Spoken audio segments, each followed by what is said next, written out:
The 1957 Ford that was for sale, that was being maintained in my hometown of Newton, North Carolina, and Junior Johnson was the driver.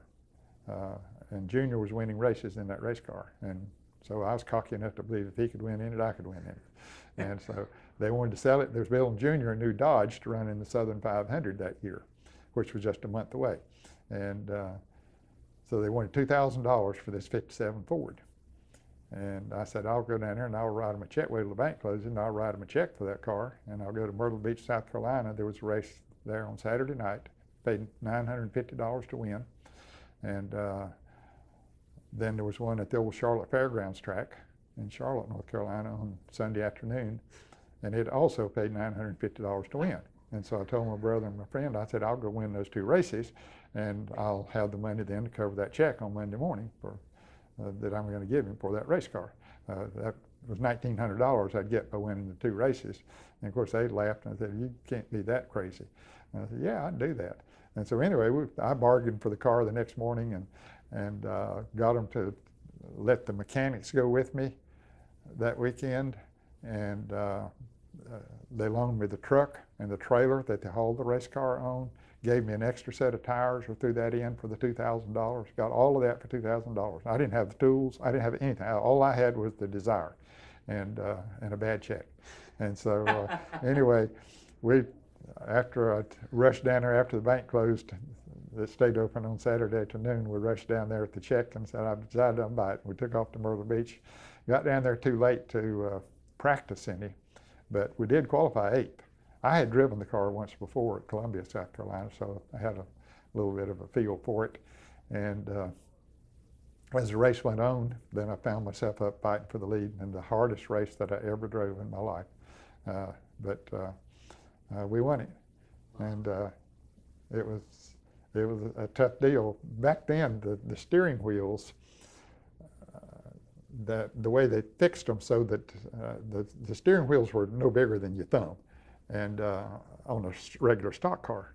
And the way that they would build them up would wrap foam rubber around the steering wheel and electrician's tape to hold that on. And they had just done that to this car. And I didn't know until I got in the race that whoever wrapped it with that electrician tape had wrapped it backwards. And so as I was turning the wheel to the left, it was that raw tape, the edge of that tape was started cutting into my hand. And I didn't have gloves on, and it was too late then once I found out what was going on. So I just had to suck it up and go on. And the track got extremely rough. I mean, the holes came in as big as this table that we're sitting at here. It was a big field of cars there. But Jim Paschal and Bob Welborn were the two that I really had to battle at the end of the race. And we had switched the lead at least once or twice every lap for 30 or 40 laps. I mean, we were really having a great race for the fans. And anyway, I passed him going into turn 3, expecting him to pass me back off of turn 4. But we came off of turn 4 to get the white flag, and I looked in my rear view mirror, and he was headed to the pits. He'd broken a wheel down.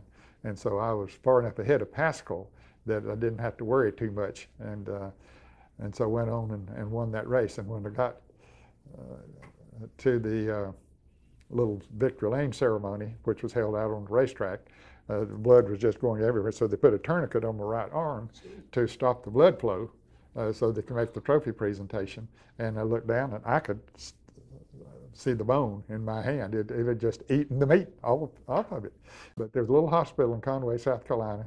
We stopped in there about 2 o'clock in the morning, and they went in and they bandaged it up and put some antiseptics on it or whatever they put on it, you know, to get me through the night. And so we went on and worked on the car, got it ready the next day, and run along in the race the next day, top 5. Everything was going according to plan, but I was total wreck physically. I was in no condition to drive that race car because my hand was all bandaged up, and even though we had fixed the steering wheel, but still it was too much damage had already been done. Got Joe Weatherly to drive. He fell out of the race, so he got in the car and he drove it for a while, but he was too short. Joe was about a foot shorter than I was, and he just didn't fit in that seat at all. And but he kept it in contention. Then Junior Johnson was driving a Wood Brothers Ford that day, and he blew an engine. And so I saw him standing in the pits and during the caution, wheeled in and got him to get in the car because the seat was already set for him anyway. We didn't change it for me. I mean, we could use the same seat. So he got in the car and went on and won the race. And so that's what launched me into Grand National Racing. Oh, and so I had the $1,900 the next morning to cover that check at the bank. And Junior and Joe Weatherly both, the story had gotten around in the pits about the bad check, and so they wouldn't take a dime for helping me drive it. And so they knew I needed all the money to cover the check, and so that's what launched me into Grand National Racing.